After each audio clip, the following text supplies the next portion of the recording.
우리 옆에 계신 분하고 할렐루야 반갑습니다. 인사하시기 바랍니다.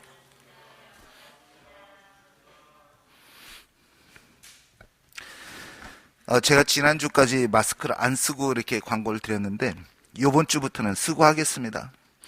왜냐하면 이게 이 마이크가 저 혼자 쓰는 게 아니고 또 대표기도 하는 분도 오고 그래서 어쨌든 제가 마스크를 쓰고 이렇게 하도록 하겠습니다. 우리 소식란 전해드리도록 하겠습니다. 가지고 계신 주보 소식란을 참조하시면 되겠습니다.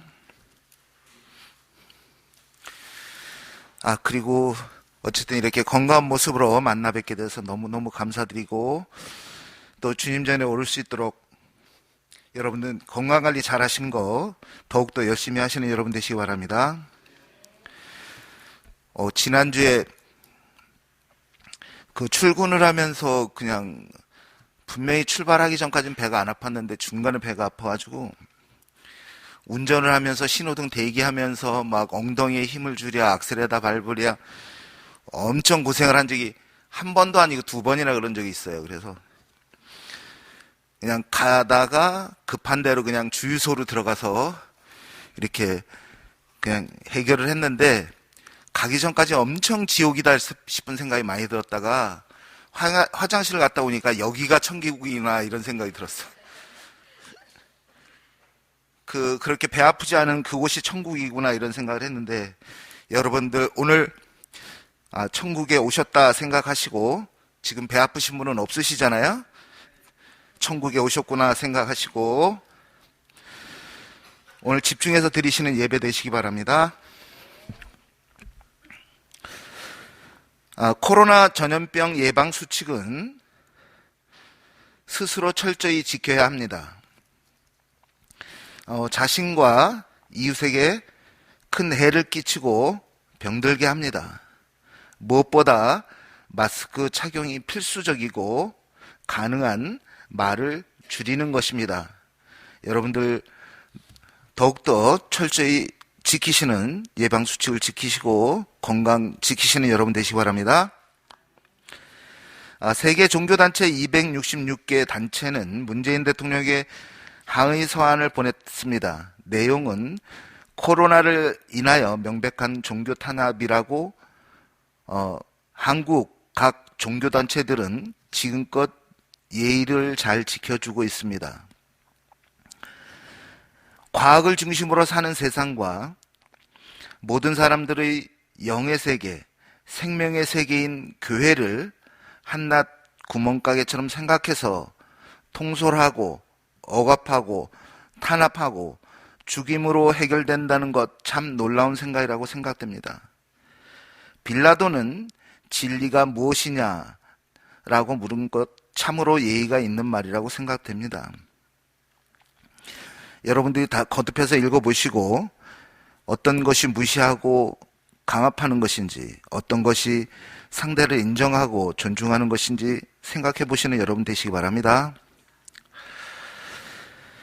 오늘날 현재 아동 한 명당 약 1억 2천만 원의 채무를 진 셈이라고 합니다. 2001년의 10배입니다. 앞으로 10년, 20년 후에는 어느 정도의 인플레이션이 될지 짐작할 수 있는 수치입니다. 그래서 100만 원으로 쌀 한 마를 사는 시대가 올 것이며 정부 권력의 모든 사람들을 통제하고 또한 그들의 표를 받지 않으면 물건을 사고 팔 수 없는 시대가 온다고 예언되고 있습니다. 여러분들 더욱더 기도하시고 더욱더 준비하시는 여러분 되시기 바랍니다. 깨어 있어야 될 때라고 생각됩니다. 누가 뭐라 해도 누가 뭐라 하든 성도는 예수님의 나라가 성소의 나라 본향이고 성도는 예수님의 나라 시민권을 가졌으며 성도의 정체는 예수님의 백성으로 예수님의 말씀을 따르고 예수님이 가진 그 길이 우리의 길 예수님의 영원한 생명이 성도들의 영원한 생명입니다. 할렐루야. 다시 한번 꼭 메모하셔서 우리들의 성도는 무엇인지, 성도의 정체는 무엇인지, 우리가 예수님의 백성으로 예수님의 말씀을 따르고 살아갈 수 있는 귀한 주님의 자녀들 되시기 바랍니다. 지난주 헌금하신 분을 보고 드리도록 하겠습니다. 11조 김두호, 김영섭 각 가정, 정준우, 공아린 선교회는 장선미 가정. 우리 공아린 선교는 12월까지만 후원하도록 하겠습니다. 1년 약정했기 때문에 12월 달까지만 하도록 참고하시면 되겠습니다. 요즘 유행하는 말 팬과 팬덤입니다. 저는 유행이 늦어서 그런지 잘 모르는 내용입니다만, 팬은 좋다고 생각한 사람이 갑자기 이상한 말을 함으로 버리는 것이 팬. 팬덤은 내가 대통령을 좋아하니까 대통령도 좋은 사람이고 자신과 대통령을 일치시키는 것이 팬덤이라고 합니다. 어쨌든 저는 오늘 광고를 통해서 배웠는데 아시는 분도 계시겠죠. 여러분들 참고하십시오. 다음 주 예배기도는 손순건 집사님, 금주 토요일 충소당번은 5조 손원주 오삼순 손윤성입니다. 오늘 또한 드려진 예배를 통해서 성도된 본분을 다하시고 여기가 천국임을 깨닫고 돌아가시는 여러분 되시기 바랍니다.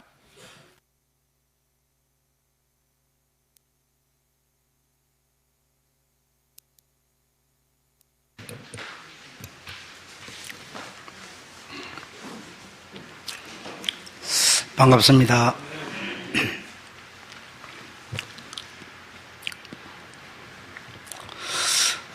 내일 태풍이 큰 게 온다고 했는데 한반도에서 서쪽으로, 동쪽으로 이렇게 비꼈답니다. 참 다행이라고 생각합니다. 그 정도의 풍속이면 거의 한반도 고속도로를 하나 뚫을 정도였어요. 굉장히 다행이라고 생각하고, 코로나 전염병에 대해서 조금 더 언급하겠습니다. 여러분도 잘 아시겠지만 코로나 전염병 예방 수칙은 마스크를 쓰는 것이 가장 큰 예방입니다. 그래서 마스크를 쓰는 것이 예방이긴 하지만 마스크를 쓰는 거, 온라인 예배, 또 비대면 하는 이런 거는 주님은 정말 좋아하지 않는 단어들입니다.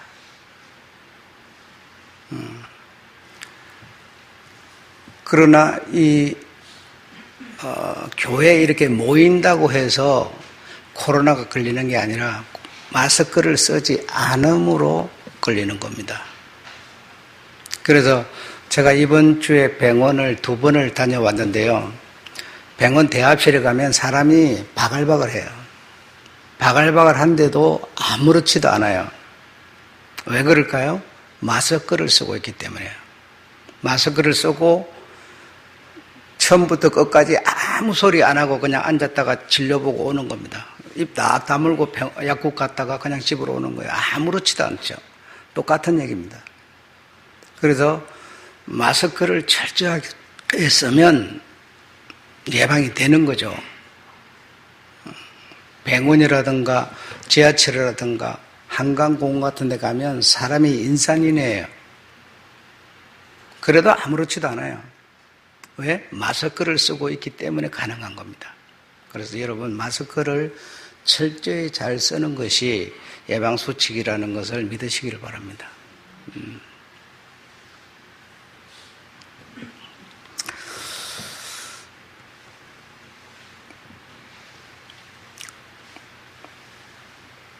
모르죠. 또 만약에 여러분 우리 교회 여기 실제적으로 만약에 여기 아직 확진자가 발표가 안 됐지만 여러분 속에 실제적으로 확진이 되어 있는지도 몰라요. 아무도 모르는 거예요. 어느 단체를 지정해가지고 거기 확진자가 하나 있다 해가지고 전체를 검사를 해버렸다. 그러면 수십 명이 나올 수 있어요. 여러분 그런 생각 안 하세요?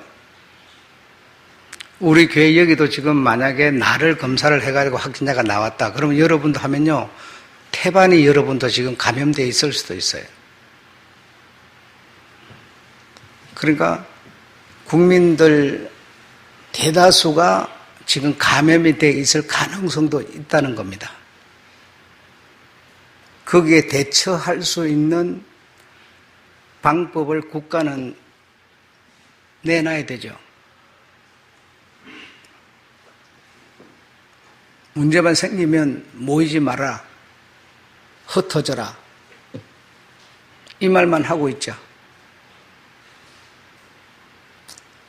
모이지 않는 것이 예방수칙이라고 계속 문자 날라오죠. 모이지 않아도 이미 감염되어 있을 수도 있어요. 검사를 내가 안 받아봤을 뿐이지만, 그렇기 때문에 우리가 할 수 있는 것은 철저히 예방수칙을 지키는 것이 우리가 할 일입니다. 식당을 가더라도 어디를 가더라도 사람과 접촉하지 않고 살 수가 없어요. 그런데 여러분 너무 두려움에 사로잡히지 말고, 너무 겁박을 하고 겁을 주고 정부가 계속 그래 하고 있지만 거기에 너무 겁먹지 말고 여러분 스스로 정말 내가 내 자신을 지키는 스스로 예방수칙을 철저히 지키는 것이 그게 예방입니다. 그들이 시키는 대로만 한다고 되는 건 아니에요.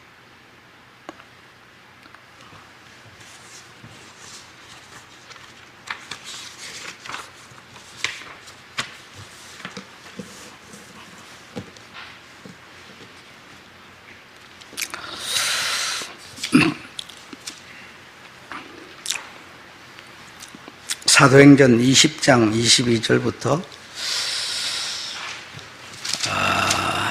28절까지 다 같이 읽어보도록 그렇게 하겠습니다. 다 함께 읽겠습니다. 시작. 보라, 이제 나는 심령의 매임을 받아 예루살렘으로 가는데 거기서 무슨 일을 만날는지 알지 못하노라. 오직 성령이 각 성에서 내게 증거하여 결박과 환난이 나를 기다린다 하시나 나의 달려갈 길과 주 예수께 받은 사명 곧 하나님의 은혜의 복음을 증거하려는 일을 마치려 하면은 나의 생명을 조금도 귀한 것으로 여기지 아니하노라. 보라, 내가 너희 중에 왕래하며 하나님의 나라를 전파하였으나 지금은 너희가 다 내 얼굴을 보지 못할 줄 아노라. 그러므로 내가 너희에게 증거하노니 모든 사람의 피에 대하여 내가 깨끗하니 이는 내가 끓이는 것이 하나님의 뜻을 다 너희에게 전하였음이니라. 너희는 자기를 위하여 또는 온 양떼를 위하여 삼가라. 성령이 저들 가운데 너희로 감독자를 삼고 하나님이 자기 피로 사신 교회를 치게 하셨느니라. 아멘. 거룩하신 주님,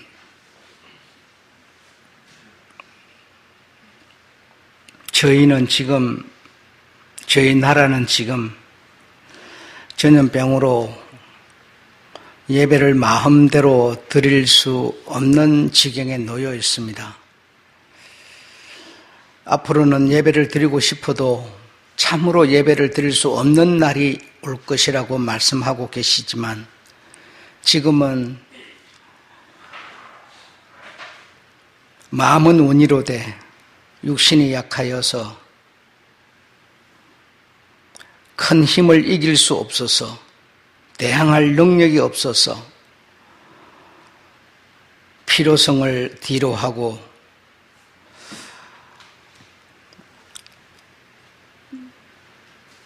온라인 예배 같은 방법으로 예배를 드리는 다수가 이 나라의 모습이 옵니다.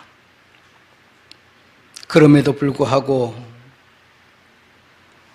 대다수는 또 심령의 매힘을 받아서 피로 사신 주님의 교회에 교회된 이들이 모이는 모임을 지속함으로써 또 사회 지탄이 되고 문제를 일으키고 있지만 그래도 성도가 가는 길이 이 길임을 고백하면서 여기까지 온 것뿐 아니라 앞으로도 더 먼 길을 가야 되는 성도들, 얼마나 답답함과 심려와 우려가 있겠습니까마는 주님께서 성도들의 몸과 정신과 영혼을 지켜주시기만을 종원소원하여 기도합니다. 사랑하는 성도들, 세상 사람들에게 나쁜 짓, 미운 짓 한 일도 없지만 핍박과 미움과 욕을 먹고 있는 삶을 살고 있습니다. 알아달라 소리 하지 않지만 알아주지도 않는 그런 삶 속에서 우리가 노출되어 살고 있습니다. 주님을 믿고 따르던 주님의 종들, 이런 모습 저런 모습으로 주님을 쫓다가 정부 권력에 의해서 한 사람도 살아남지 못했다는 것을 우리는 잘 알고 있습니다. 이 큰 권력, 즉 공권력이라고 하는 힘이 우리에게 엄습해 오면 우리 어찌할 바 모를 수밖에 없습니다. 주님, 이런 일이 성도들의 앞날을 망치고 갈 길을 막는 그런 일 주님 있겠으나 분명히 있겠지만은 그러나 저희들 그런 일 당치 않고 우리 생 마감하고 싶은 생각 간절합니다. 주님의 뜻을 쫓아 살고 싶어 하는 주님의 자녀들이요 백성들을 여기까지 잘 지키셨으니 앞으로도 꼭 잘 지켜주시기를 소원합니다.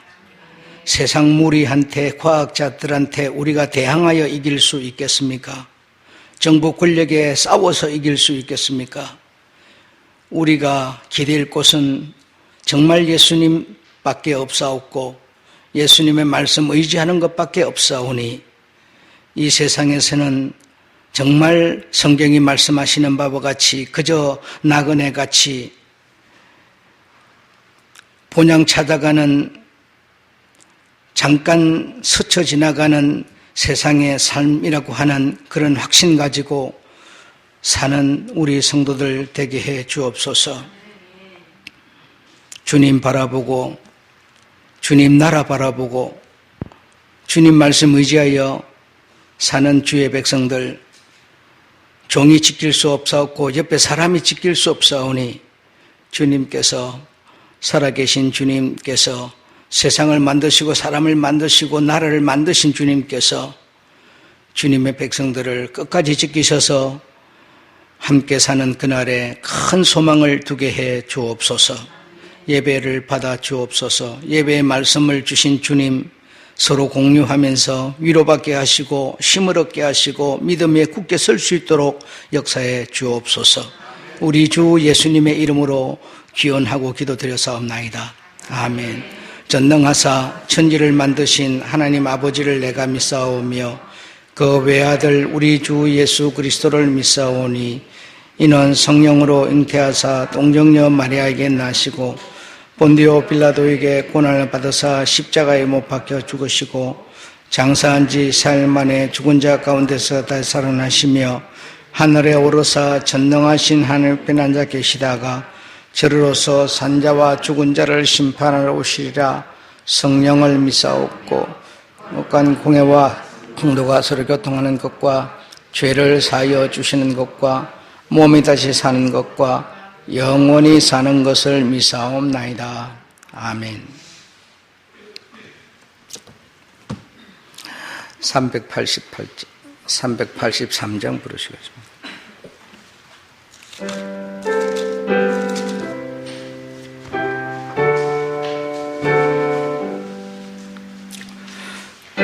환난과 핍박 중에도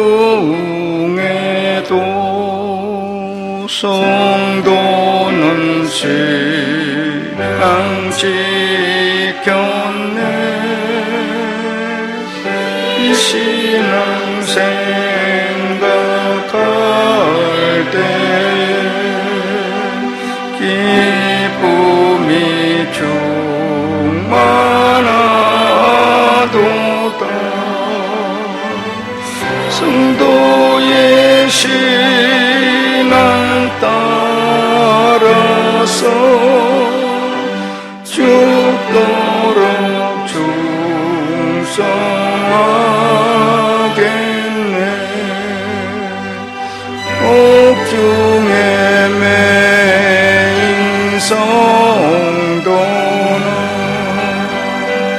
양심은 자유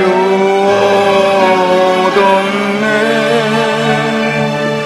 우리도 고난 받으며 죽어도 영광 되도다. 너의 신앙 따라서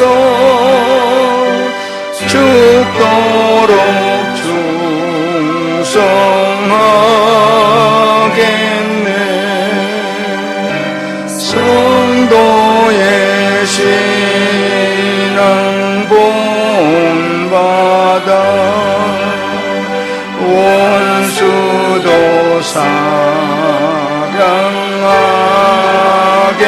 사랑하겠네. 인자는 행실로 이시 바리라. 성도의 신앙 따라서 죽도록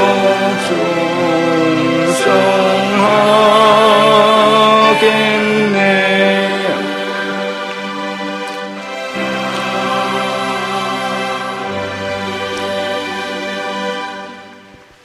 28번 교독하겠습니다. 여호와께서 집을 세우지 아니하시면 세우는 자의 수고가 헛되며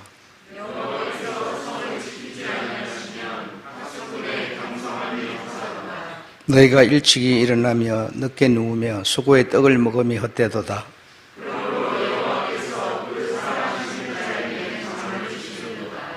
자식은 여호와의 주신 기업이요 젊은 자의 자식은 장사의 수중의 화살 같으니 저희가 성문에서 그 원수와 말할 때에 수치를 당치 아니하리로다. 아멘.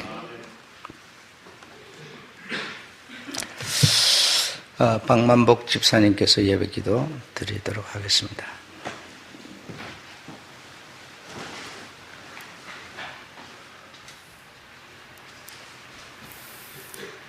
거룩하신 하나님 아버지, 바이러스로 인하여 세상이 온통 어두운 터널 속에 있는 것처럼 혼돈의 시간 속에서도 저희와 함께 동행하여 주시옵시고 생활하여 주셨다가 저희들도 이렇게 주님 전에 나올 수 있도록 인도하여 주셨음에 진심으로 감사드리옵나이다.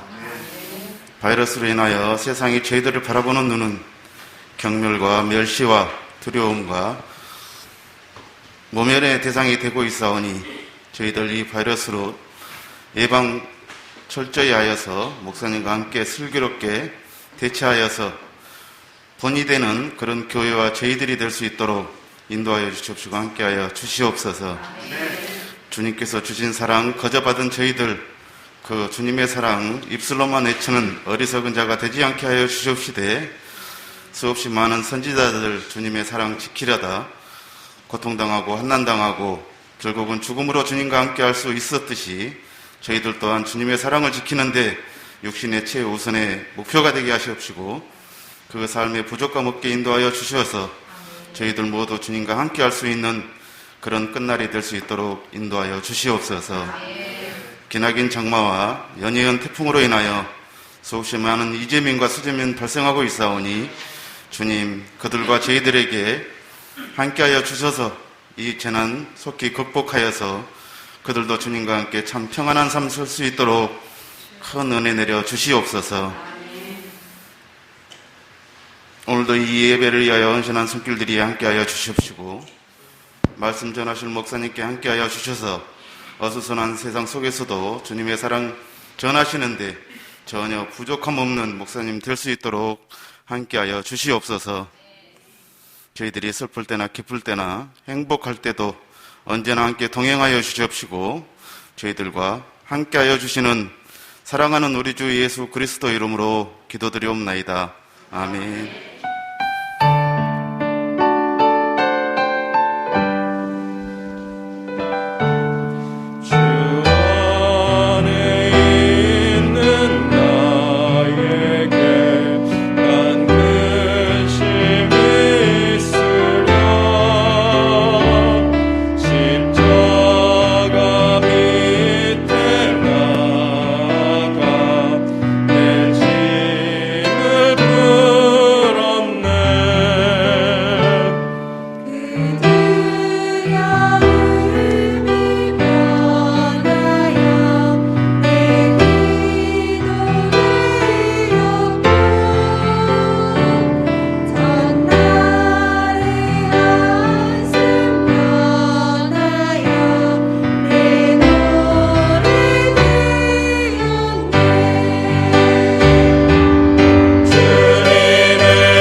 이사야 55장 6절로 9절까지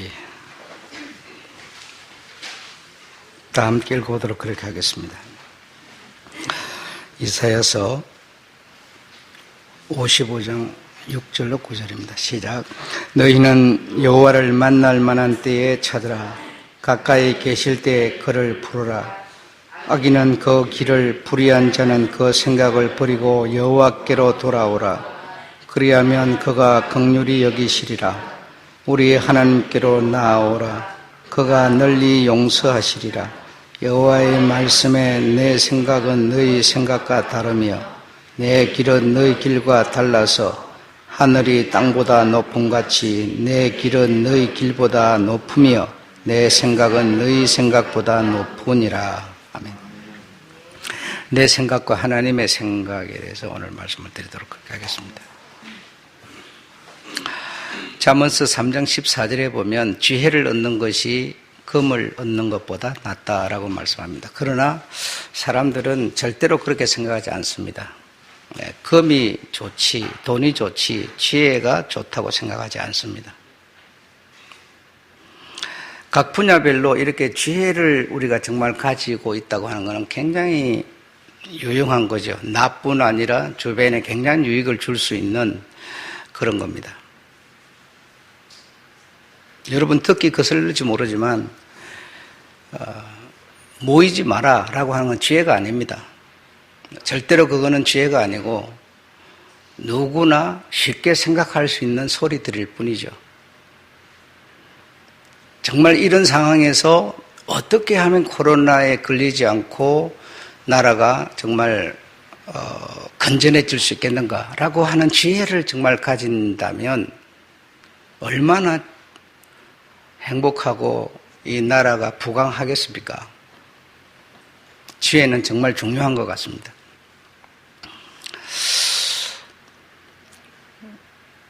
하나님은 지금 어디 계시뇨? 라고 우리가 이런 상황에서도 하나님은 어디 계시뇨? 라고 물을 수도 있고 여러분이 생각할 수도 있을 거예요. 오늘 하나님이 여러분에게 어디 계시는지 여러분에게 말씀이 나갈 겁니다. 여러분 잘 아시는 내용인데요. 아브라함이라고 하는 사람은 메소포타미아, 다시 말하면 이라크 저 북쪽 제일 위쪽 그 메소포타미아에서 살고 있다가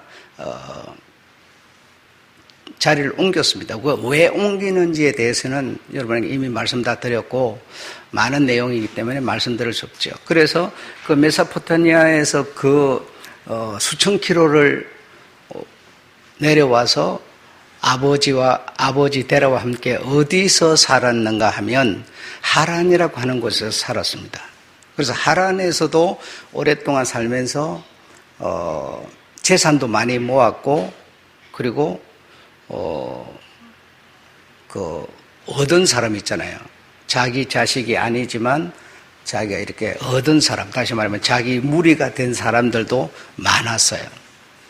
그래서 그 수천 킬로를 와서 하란에서 살면서 재산도 모으고 상당히 살만했어요. 그런데 어느 날 하나님께서 아브라함에게 내가 지시하는 땅으로 가라고 말씀하는 겁니다. 내가 지시하는 땅으로 가라. 거기서 이제 아브라함의 아버지 데라는 거기서 운명하시고 죽으시고 그래서 아브라함은 여러분이 그냥 아무 감각도 없이 그냥 이렇게 하나님이 어디로 가라 그러니까는 그냥 인도해 주겠지 그러면서 이렇게 막 따라간 줄로 생각을 해요. 그렇지 않고 말씀을 쫓아 그래요. 말씀을 쫓아. 그럼 하나님께서 어디로 가라 말씀하심으로 그 말씀을 쫓아서 하란에서 또 수천 킬로를 또 내려와서 어디 살았는가 하면 세겜이라고 하는 곳에서 살았어요. 세겜은 어느 지역인가 하면 가나안 땅이었어요. 가나안 땅에 내려와서 세겜 그러면 여러분 머릿속에 떠오르는 게 있어야 되죠. 야곱이 외삼촌 집에 있다가 고향으로 돌아올 때 세겜에서 유숙을 했어요. 그 세겜 추장의 그 아들이 야곱의 딸 디나를 탐내어서 뭐 이런 사건이 세겜에서 있었던 일이죠. 그가 세겜이에요. 거기가 다시 말하면 가나안 땅이었어요. 거기서 살고 있는데 자꾸만 이 곳에 가뭄이 심해서 남쪽으로 계속 또 내려갔는데 또 수천 킬로를 흘러서 남방 끝이라고 하는 애국까지 가게 된 겁니다. 애국. 그걸 하나님이 저기 그곳에서 불러서 이리 옮기 애국까지 가서 애국에서 또 내려가서 이렇게 사는데 자기 아내를 데리고 내려갔더랬습니다. 그래서 아내의 아름다움을 애국 왕이 보고 탐을 냈어요. 그래서 자기 목숨 부지하려고 내 누이라고 이렇게 말함으로써 애국 왕은 자기 아내로 취하려고 했을 때 하나님께서 말기시죠. 네가 어찌하여 너의 아내를 너희 누이라고 하였느냐 하면서 아브라함에게 많은 재산을 주어서 이 땅을 떠나게 하였습니다. 그래서 이 아브라함이 그 많은 재산을 또 뭐 공으로 얻었죠. 얻어가지고 또 어디로 왔는가 하면 또 하나님이 먼저 지시했던 땅 가나안으로 올라와서 헤브론에서 살고 있어요. 헤브론은 어딘가 하면 역시 가나안 땅이에요. 여기서 살고 있어요. 이게 이제 아브라함에 대한 얘기들이죠. 그래서 헤브론에서 100세에 이삭을 낳았어요. 그렇죠? 그리고 이삭은 야곱을 낳았어요. 야곱은 12아들을 낳았어요. 그리고 그들이 살고 있는 이 땅, 하나님이 말씀하여 지시하신 그 땅이 어디예요? 역시 가나안이었어요. 그래서 가나안 이 땅이 다시 말하면 아브라함과 이삭과 야곱 조상들의 땅이었어요. 조상들의 땅. 그냥 맹목적으로 가나안에 가서 여호수아를 보고 쳐들어가서 뺏어라 이런 게 아니고요. 그게 원래 조상들의 땅이었어요. 하나님이 준 조상의 땅. 그러니까 곧 아들인 자기들의 땅이죠.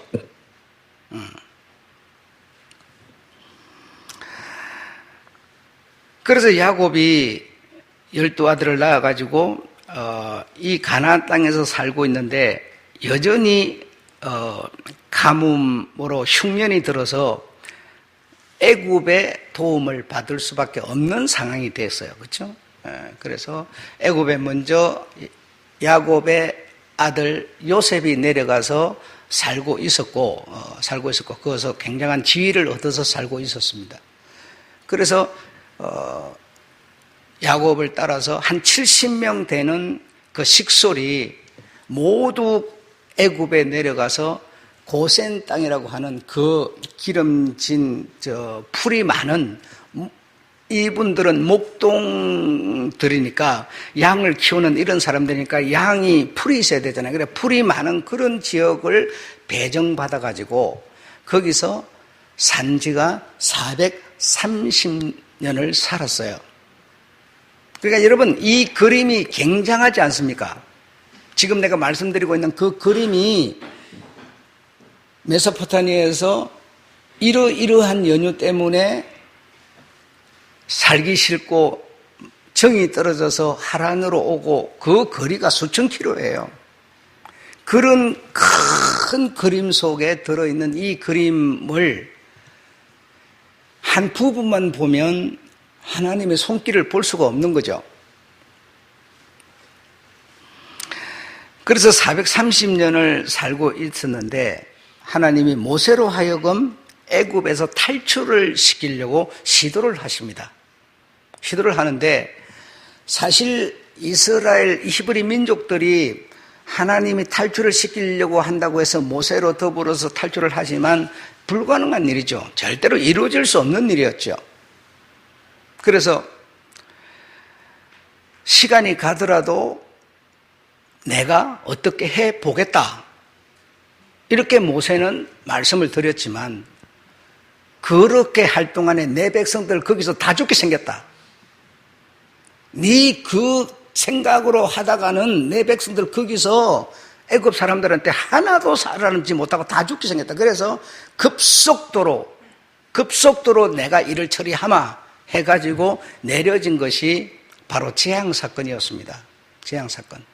하나님이 일방적으로 큰 재앙을 내려서 자기들 스스로 견딜 수 없어서 이 백성들을 다 내보내버릴 수밖에 없는 지경에 이르게 만들어버렸어요.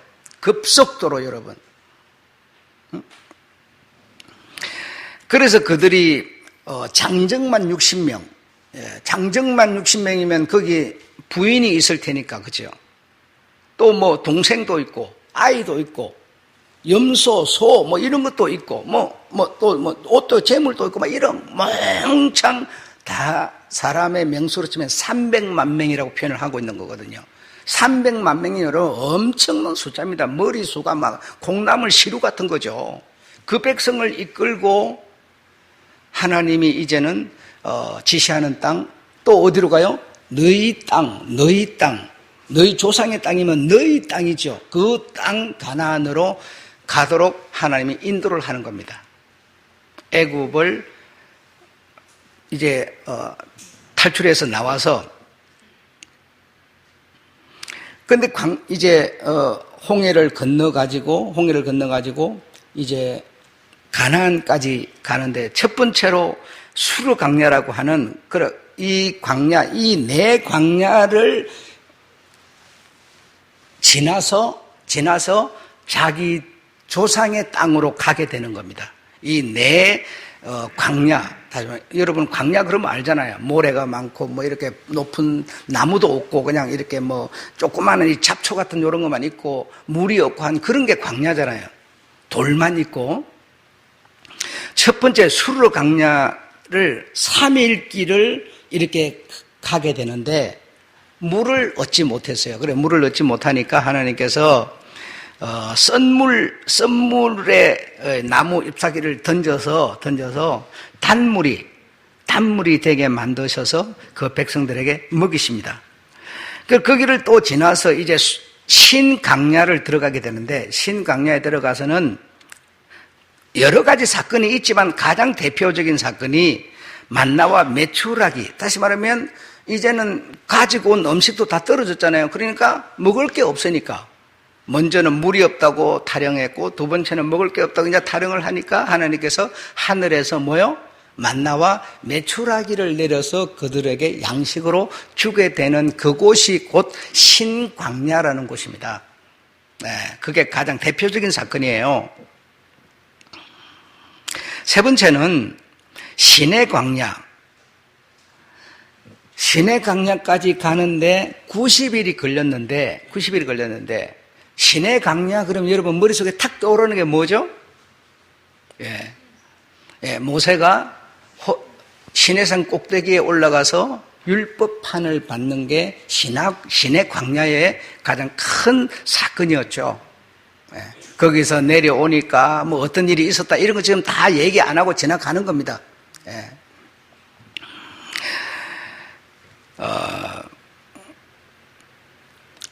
그리고 율법판을 받고 그 배반자들을 죽이게 만들고 20세 이상 된 남아들이 몇 명이나 되는지 계수를 하라 해서 계수를 하는 그 사건이 요 신의 광야에서 있었습니다. 그 가문별로 20세 이상 되는 남자, 이렇게. 그 다음 네 번째는 바란 광야. 이제 바란 광야 여기서는 무슨 일을 하셨는고 하니 정탐꾼을 파송하는 일을 하셨어요. 바란 광야의 맨 끝부분 거기가 어디인가 하면 가데스 바네아라고 하는 곳인데, 가데스 바네아에서 요래 바라보면 큰 요단강이 있고 요단강 건너편에 눈에 보이는 그 모든 곳이 뭐요? 곧 가나안 땅이에요. 그래, 가나안 땅으로 하나님이 지금 인도를 해서 이 마지막 바란 광야에 있는 이 가데스 바네아에 와서 지금까지 있었던 사건들처럼 그냥 지나가게 만들면 그냥 끝나는 일인 것을 거기서 딱 멈춰 세우시고 정탐꾼을 각 지파에서 한 명씩 뽑아서 정탐꾼을 보내겠다. 딱 이렇게 된 겁니다. 그렇게 단순하게 여러분 읽지 마시고 지금까지 이리 해오신 하나님이 여기 딱 와서는 왜 이런 태도를 하나님이 취하셨을까? 하나님의 생각이 여기서 이제 나오는 거죠. 그래서 여기서 하나님의 생각을 우리가 보지 못하면 우리가 지금부터 걸어가는 삶에도 하나님에 대해서 우리가요, 알 길이 없어요. 어떻게 하나님이 내 삶에 개입하고 있는지를 알 길이 없어요. 이 사건을 여러분이 뚫어야만 내 삶에 주님이 개입하고 계신 것을 알 수 있어요. 엄청난 그림을 제가 여러분에게 말씀드리고 있는 거죠. 가데스 바네아 건너편, 거기는요, 조상이 살던 땅인데 바로 부엘세바, 헤브론, 여리고, 예루살렘, 베델, 세금, 곧 가나안 땅, 바로 요단강만 건너면 바로 거기예요. 거기 데려가려고 여기까지 왔어요. 근데 거기서 딱 멈춤하고 정탐꾼을 보내라. 딱 이래 정탐꾼을 한 명씩 12명을 딱 보냈더니 40일을 정탐을 하고 돌아와가지고 산지는 가니까 어떻고 평지는 가니까 어떻고 밭은 어떻고 물은 어떻고 하면서 막 보고를 하고 산에 사는 사람, 들에 사는 사람, 평지에 사는 사람, 성에 사는 사람들의 크기와 능력과 힘을 얘기를 하고 온갖 얘기를 하는 겁니다. 또 어느 지역에는 포도송이가 이만해가지고 혼자 못 들어서 둘이서 꼬챙이를 찧어갖고 막 어깨에다 메고 오고 막 이래 모든 상황을 보고 와서 설명을 하는 거예요. 가데스 바네아라고 하는 바로 요단강 바로 옆에 여기서 그렇게 하고 있는 거예요. 그런데 요 12명이 가서 본 그 상황들이 우리가 갈 수 있는 땅은 아니다라는 겁니다. 여기까지 와놓고는 우리가 갈 수 있는 땅이 아니다. 거기 사람들은 기골이 장대하고 키가 3척도 넘고 골리앗 같은 그런 이 아낙 자손들이 바글바글하고요. 성은 얼마나 두텁고 성읍은 대단해서 우리가 갈 수 있는 땅이 아니다 라고 보고를 하는 겁니다. 그 보고를 듣는 상황 가운데서 여호수아라고 하는 한 지파의 한 사람과 갈렙이라고 하는 여분네 아들 그 지파의 한 사람, 두 사람만이 무슨 얘기냐, 우리 하나님이 우리에게 주신다고 한 땅, 그들이 정말 우리의 눈으로 보기 대단했지만 하나님이 함께 하시면 그 땅을 우리에게 주실 것이라고 하는 그 얘기를 해도요, 백성들이 전혀 들으려고 하지 않아요. 그래서 이때의 시간이 378일 정도, 즉 한 400일 정도의 이 바람강야에 와서 정탐꾼을 보내고 소식을 들었는데 이 시간에 이런 사건이 벌어진 겁니다. 그래서 이 회중들이 돌을 들고 모세와 아론을 내리치려고 그 수많은 백성들이 돌멩이 하나씩만 던지면 죽는 거죠, 바로. 내리치려고 하는데 하나님의 영광이 나타났어요. 하나님의 영광이 나타나서 엄청나게 이 배신자들을 향하여 화가 났어요. 그래서 그 화를 푸는 방법이 전염병을 내려서 이 백성들을 전부 내 죽여버리겠다는 겁니다. 전염병을 내려서. 그러니까 하나님은 전염병도 뭐죠? 사용하는 거죠. 하나님이 사용하지 않는 건 하나도 없죠. 하나님은 물로, 불로, 뭐죠? 바람으로 모두 사용하는 거죠. 이 배신자들을 내가 죽여버리겠다.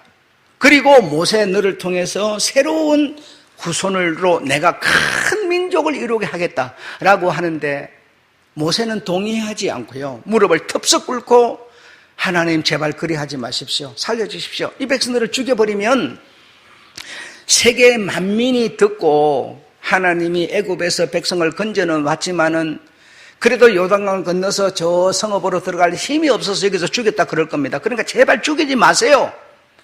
이렇게 간청을 드리니까요. 그 간청을 하나님이 인정하시고 받아들이셨어요. 죄를 지었는데 내가 없어 이렇게 한다고 없어지는 게 아니라 이들의 이 배신, 정말 절대로 지금까지 살아온 이 모든 이걸 전부를 돌아봐도 이런 고백을 해서는 안 됨에도 불구하고 죄를 이들이 지었어요. 그래서 그 죄가로 당장 죽이는 것을 보류하고 점차적으로 죽이는 방법을 하나님이 쓰셨어요. 그것이 뭔가 하면, 한 명이 가서 12명이 가서 정탐한 그 날수 곱하기 1년으로 해서 40년을 너희가 돌아온 그 광야, 다시 말하면 이제 뭐죠? 바람 광야에서 시내 광야로, 신 광야로, 수르 광야로 해서 다시 광야를 돌린다는 겁니다. 돌아가게 만든다는 겁니다. 건너가는 게 아니라 돌아가게 만든다는 겁니다. 그래서 거기서 20세 이하 되는 아이들은 내가 살리겠고 그 이상은 이 광야를 돌아가는 동안에 전부 다 죗값을 치를 것이다 라고 하나님 말씀하시죠. 그래서 40년이 다 되면서 광야를 다시 이렇게 전환해가 돌아가가지고 다시 돌아오고 이런 과정 가운데 20세 이상의 사람들은 전부 죽었습니다. 역시 모세도 죽었습니다. 나의 뜻을 온전히 따랐던 여호수아와 갈렙만 내가 살리겠다고 했어요. 그리고 20세 이상 되는 아이들만 살리겠다고 그랬어요. 이들이 전부 광야를 돌아서 다시 온 곳이 어디인고 하니 역시 가데스 바네아라고 하는 곳입니다. 이곳에 와서 저 눈을 들어 건너편을 보라. 너희 보이는 그곳이 너희가 40년 전에 들어가려고 했던 그 땅이다라고 하는 겁니다. 그래서 모세는 거기서 죽고, 여러분 알다시피 죽고, 여호수아가 모세의 뒤를 이어서 이제 요단강을 건너는 사건이 벌어졌죠. 여러분, 여기까지 다 여러분 아시는 얘기가 너무 쉬운 얘기죠. 자, 그런데 여기서 이제 풀어가겠습니다. 자, 들어보십시오. 지금까지 가데스 바네아에서 요단강을 건너는 그때까지가 아닌 그 이전은 누가 일을 하셨어요? 하나님이 전적으로 일을 하셨어요. 하나님이. 이 내 광야를 통행하는 일, 애굽에서 건너오는 일, 홍해를 가르는 일, 애굽에 재앙을 내리는 일, 사람의 손을 빌리지 않았어요. 전부 하나님이 일방적으로 하나님이 하셨어요. 만나를 내리고 메추라기를 내리고 물이 없다고 투정하면 물을 내주시고요. 하나님이 다 하셨어요. 그런데 사람의 생각은 뭔가 하면 이 요단강을 앞에 놓고도 40년 전에도 마찬가지지만 그냥 지금까지 했던 것처럼 쭉 가면 될 낀데 홍해도 갈르신 하나님이 세상에 요단강 그 10분의 1밖에 안 되는 그까진 걸 건너지 않고 거기서 멈춰 세워놓고 정탐꾼을 보내고 말이 안 되잖아요, 여러분. 지금 했던 것처럼 쭉 해버리면 그냥 끝나버리는 거 아니에요. 그렇죠? 그냥 가나안의 조상의 땅에 들어가는 거고 다 되는 것인데도 하나님이 하나님의 생각을 사람들에게 적용시키기 시작하신 거죠. 그래서 여호수아를 앞세워서 요단강을 딱 건너는데요. 요단강을 건너는데 홍해를 건널 때는 여러분 어땠습니까? 모세가 먼저 건너간 게 아니고 두 손을 뻗쩍 지팡이를 들고 서 있고요. 갈라지니까 백성들이 다 건너갔어요. 백성들이 건너가고 모세가 건너가고 그냥 다 덮여버렸어요. 그런데 여러분 요단강은 어떻게 갈라졌습니까? 요단강 역시 하나님이 갈르셨어요. 그런데 방법이 달라요. 어떻게 가르셨죠? 제사장들이 괴를 어깨에다 짊어지고 앞에 2명, 뒤에 2명, 4명이 물이 그때는 볼이 뭐 어쩌고 하면서 성경에 보면 그 뚝까지 물이 찰랑찰랑 찼다고 그랬어요. 이 물이 꽉 차 있는데 물을 갈라놓고 건너가는 게 아니고 물이 찰랑찰랑히 지나가는데 4명이 덮개를 메고 지나가는 거 발이 닿는 순간 뭐죠? 갈라지고 있어요. 무엇이 다를까요, 여러분? 이걸 여러분이 오늘 보지 못하면 하나님이 나와 함께함을 볼 수가 없어요.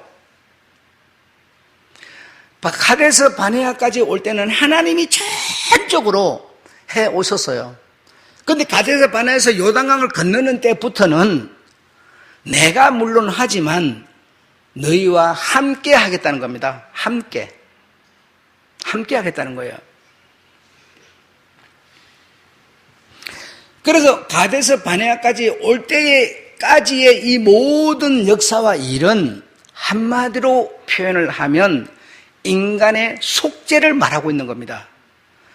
죄를 지은 사람의 죄를 씻는 일은요, 사람은 할 수 없는 일입니다. 내가 울어도 심어도 애써도 내가 그 어떤 공로로도 죄를 씻을 수는 없어요. 내가 정직하고 의롭고 돈이 많아도요, 불가능해요. 권력을 가져도 안 돼요. 이거는 하나님만이 하시는 일이었어요. 이 속죄라고 하는 터널을 통과해서 가데스 바네아까지 온 너희가 속죄를 받은 내 백성이라면 이제는 나와 네가 함께 가야 한다는 겁니다. 일방적으로 내가 해주면 네가 어른처럼 앉아서 짭짭짭 잡붙는 게 아니라 네가 음식을 만들어 놓고 그 음식을 하나님이 주셨음을 고백하고 먹으라는 겁니다. 가데스 바네아에서 이제는 요단강을 건너는 이 백성들로 하여금 물이 갈라지지 않았는데요, 이걸 들치매고요, 여호수아가 들어가라 딱 이렇게 말하는데요, 들어가려면 한번 상상을 해봐요. 처음에는 여러분 갈라놓고 가라는데 누가 못 갑니까? 이걸 속죄라고 그래요. 그러나 지금은 갈라진 게 아니라 물이 머리까지 차가지고 철철 흐르고 있는데 발을 뒤로 놓으라는 겁니다. 뒤로 놓는 순간에 쭉 갈라진 게 아니라 점점 갈라져 가는 겁니다. 그걸 통과하는 겁니다. 그러려면 여러분의 절대절명에 무엇이 필요하겠습니까? 의지죠. 하나님이 설마 나를 여기까지 인도해가지고 여기서 빠뜨려 죽여? 하나님의 말씀을 믿는 믿음의 의지, 이것이 없이는요 그 발을 들여놓을 수가 없어요. 네가 들여놓으면 땅이 바다가 갈라지리라, 요단강이 갈라지리라 절대로 말하지 않았어요. 그냥 들어가라 그랬어요.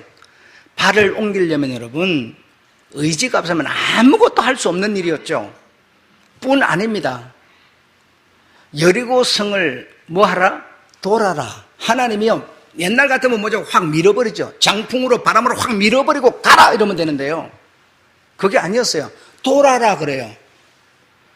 사람의 생각으로 여러분 그 고가 1m 20이나 되는 그 두꺼운 철로 된 그 성이 여러분 그걸 한 바퀴, 하루에 한 바퀴 도는 게 무슨 장난하는 것도 아니고 한번 생각을 해봐요. 6일 동안 한 바퀴씩 돌고 7일째는요 7바퀴를 돌아라. 그리고는 마지막엔 소리를, 성아 무너져라 소리를. 여러분 이게 말이 됩니까? 이 말을 순종하려면 그 사람들의 절대적인 의지가 필요해요. 다른 방법은 없어요. 여러분 하나님은 일을 하시는데 사람의 의지를 통하지 않으면 일을 할 수가 없어요. 아무것도 못해요. 코로나 바이러스 두려우니 집에 앉아있어. 아무 모이지도 마. 모이지도 않고 집에 가만히 있으면 아무 걱정할 게 없어요. 두려울 게 아무것도 없어요. 여러분 그런데 하나님의 말씀을 쫓아가려면 얼마나 두려운지 아십니까? 이 말씀을 쫓는다는 거는요 엄청난 위험이 느껴지고요, 두려움이 느껴지고요, 겁이 안 생길 수가 없어요. 벤치를 가지고 손톱을 다 뽑는데 여러분 그걸 웃으면서 그럴 사람 없어요. 이 정부 공권력이라고 하는 엄청난 힘입니다. 아무도 이길 수 없는 힘이에요. 이 거대한 힘 앞에서 한낱 태풍 앞에 한낱 이 나무잎 사이 같은 인간이요, 맞설 수가 없어요. 얼마나 큰 두려움인지 여러분 느끼셔야 돼요. 사람의 의지는 큰 힘 앞에서는 엄청난 두려움을 느끼는 겁니다. 그래서 하루에 한 바퀴, 6바퀴를 돌고 7바퀴를 돌고 소리를 질렀더니요, 와장창 하고 무너져 버렸어요. 그러니까 그들의 의지와 함께 뭐죠? 하나님은 일하고 계셨던 겁니다. 여러분이 하나님의 말씀을 쫓아서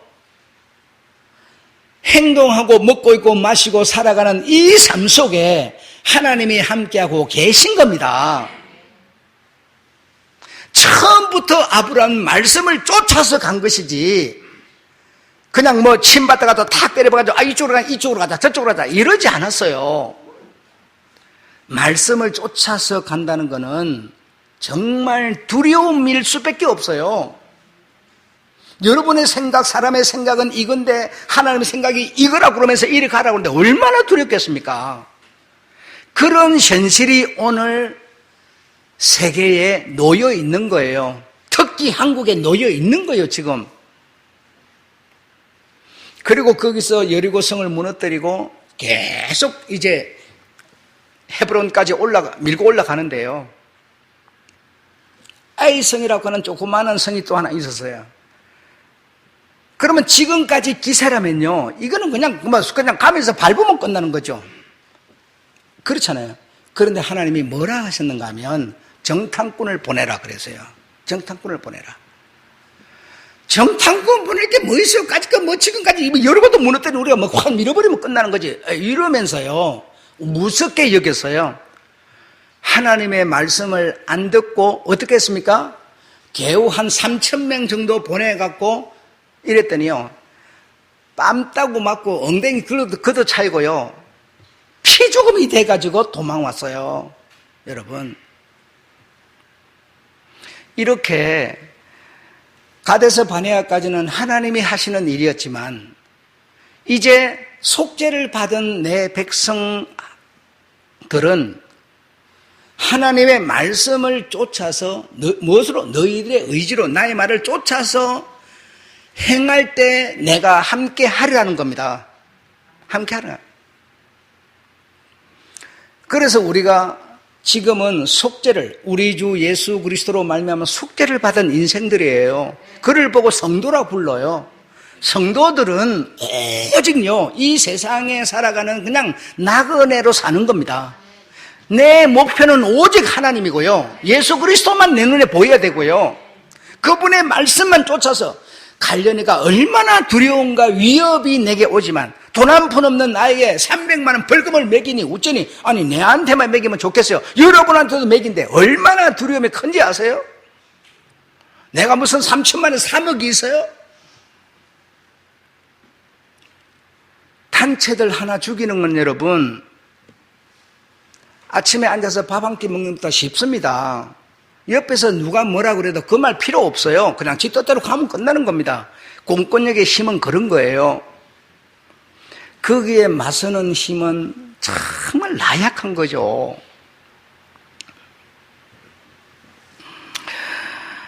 속죄받은 하나님의 백성은, 여러분 속죄 받으셨습니다. 여러분이 뭐 알든 모르든 상관없어요. 어쨌든 여러분 속죄를 받으셨는데, 속죄를 받은 하나님의 백성은 어떻게 사는 거냐? 그분의 말씀을 쫓아가는 겁니다. 무엇으로? 여러분의 독단적인, 누구에도 간섭받지 않는 내 의지로 쫓아갈 때 하나님은 함께 계십니다. 여러분, 설마 죽어버린다 하더라도 여러분의 영혼 찾아서요, 하나님의 계신 곳으로 옮겨버려요. 옮겨버려요. 여러분, 하나님만 정말 믿으세요. 우리가 이 세상에 무엇을 보니까 믿을 수 있는 무엇이 있습니까? 내 인생은 예수께 걸었다. 나는 수없이 얘기해요. 수없이 글을 쓰고 수없이 주님, 내 인생은 주님께 걸었어요. 내 지금 앞으로 남은 인생도 주님께 나는 걸 겁니다. 그 결과가 어떻게 나를 찾아올지는 모르지만 나는 주님께 내 인생을 걸었습니다. 이런 고백하고 그렇게 한다고 내게 막 평안이 막 물결처럼 흐르는, 그렇지 않습니다. 그러나 그럴수록 세상에 믿을 것 없고 두려운 것밖에 없는 세상일수록 그럴수록 우리는 그 말씀을 쫓아서 내 인생을, 여러분의 인생을 예수께 거십시오. 그분만이 우리에게 생명을 줄 수 있는 분이에요.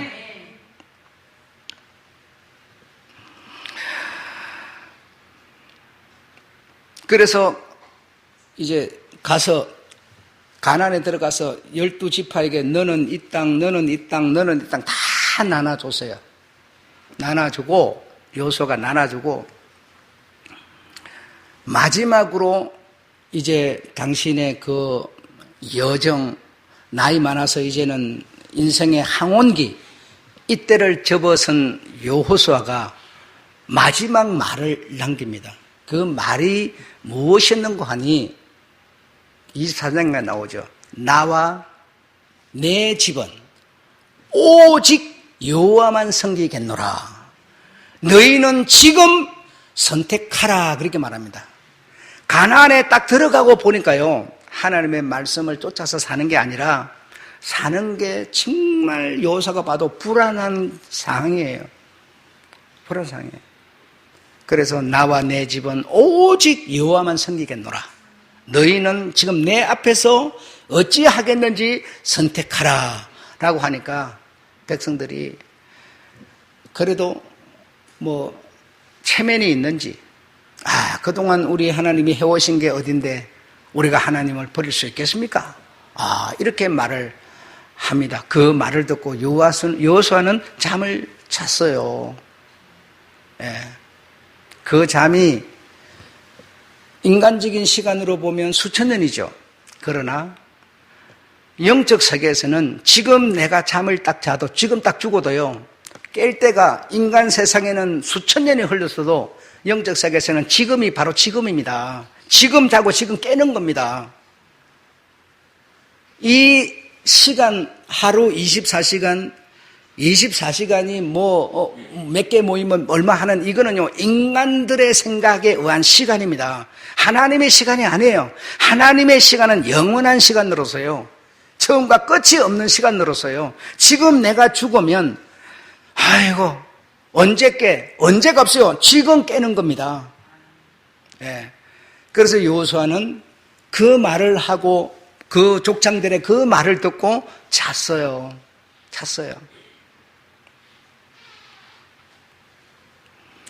믿음이라고 하는 것은 바울 때 생긴 게 아닙니다. 하나님이라고 하는 존재를 우리가 말할 때는요, 믿음이라고 하는 것을 끼워 넣지 않으면요, 설명이 안 돼버리는 겁니다. 설명을 할 수가 없는 겁니다, 여러분. 하나님의 세계는요, 정말 눈에 손에 잡히지 않는 세계입니다. 바이러스가 있지만, 여러분 눈에 안 보이지만 있는 걸 믿지 않습니까? 상황 때문에, 그렇죠? 확진이 됐느니 누가 죽었느니 이래서 하니까 믿지 않습니까? 하나님의 세계도 똑같은 겁니다. 다르지 않아요. 그러면 거기에 우리의 믿음이라는 것을 딱 중간 렌즈로 끼지 않고는요, 하나님을 볼 수가 없어요. 말할 수가 없어요, 여러분.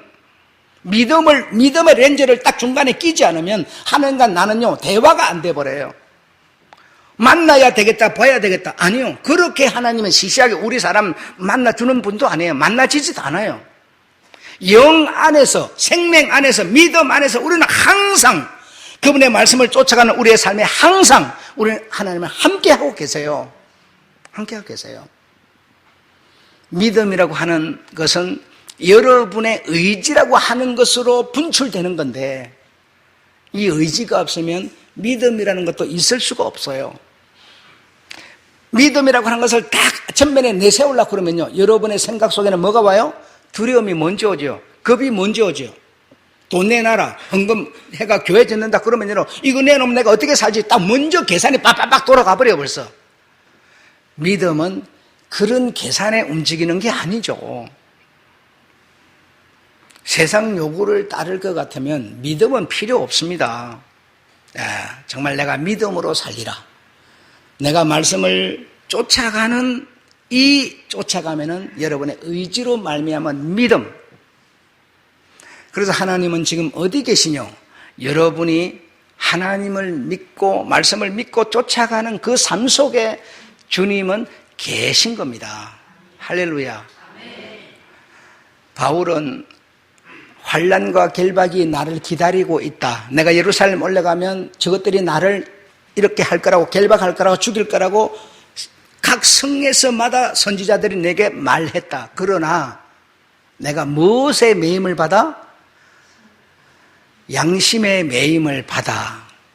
나는 그리로 가야 한다라고 하는 겁니다.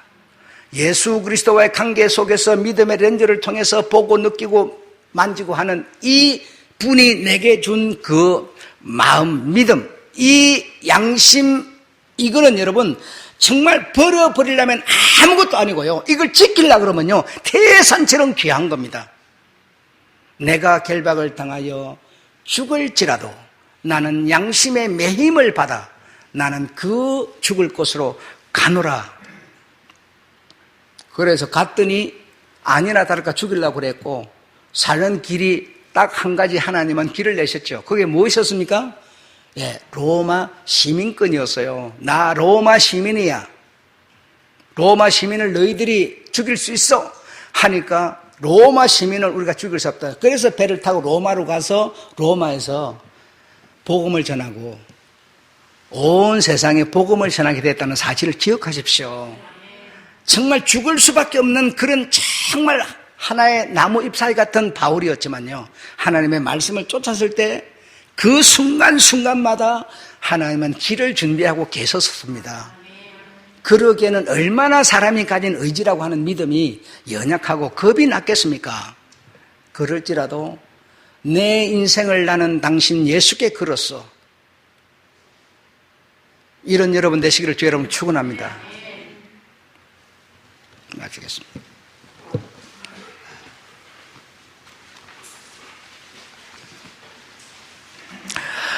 (395장) 부르고 예배 마치겠습니다.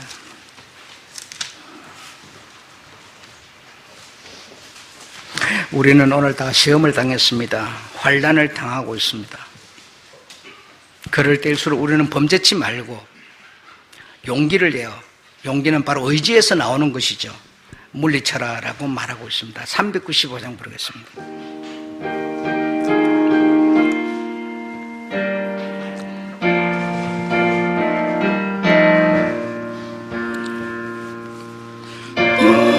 시험을 당해 분재치 말고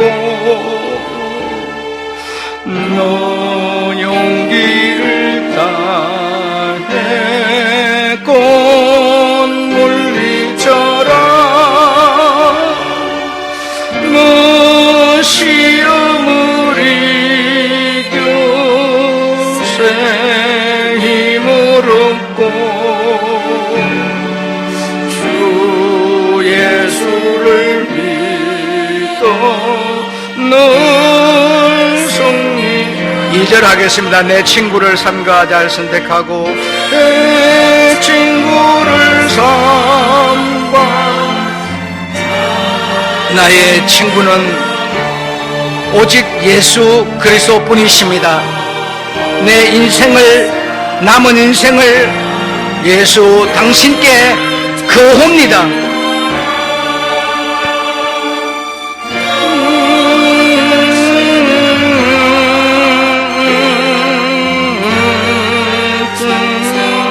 온 정성을 다해 주 봉사하라. 온 정성을 다해 주 봉사. 3절 합니다. 날 이기는 자는 상 주시리니 너 낙심치 말고 널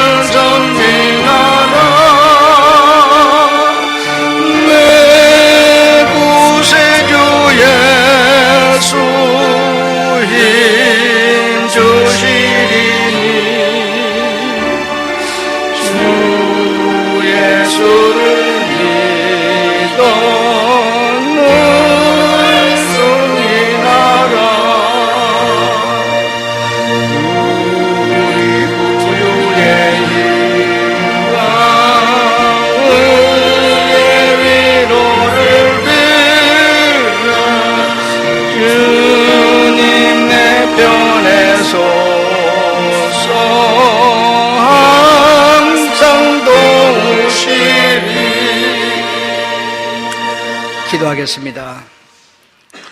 잘 견디고 참고 이기는 자에게 상 주시리니 그 상은 바로 원을 풀어주리라.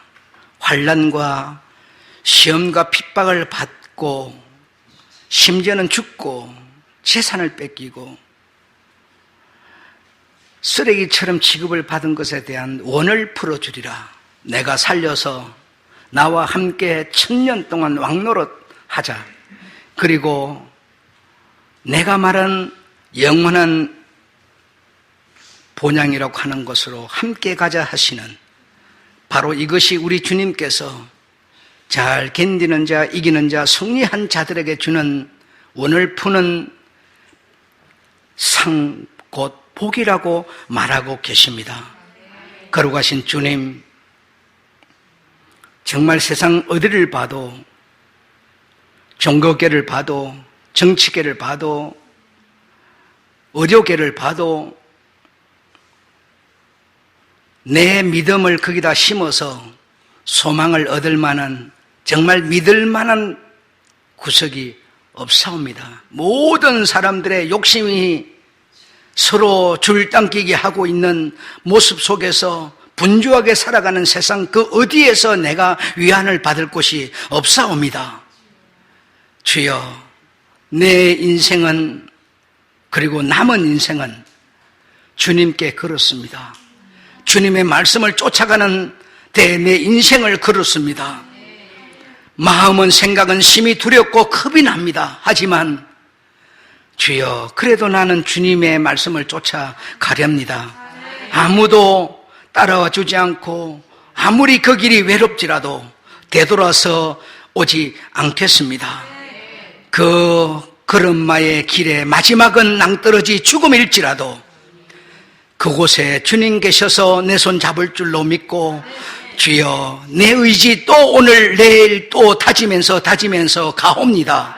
우리 손 잡아주시고 우리 성도 손 잡아주시고 모든 교회들이 다 주님의 말씀을 떠나서 세상 말을 듣는다 할지라도 우리 성도들 끝까지 위험을 무릅쓰고 죽음을 무릅쓰고 감내하고 성리로 잘 견디는 성도 되게 해 주옵소서. 성도의 몸과 정신과 영혼을 주님 지켜주시옵소서. 우리 주 예수님의 이름으로 기원 기도 드리옵나이다. 아멘.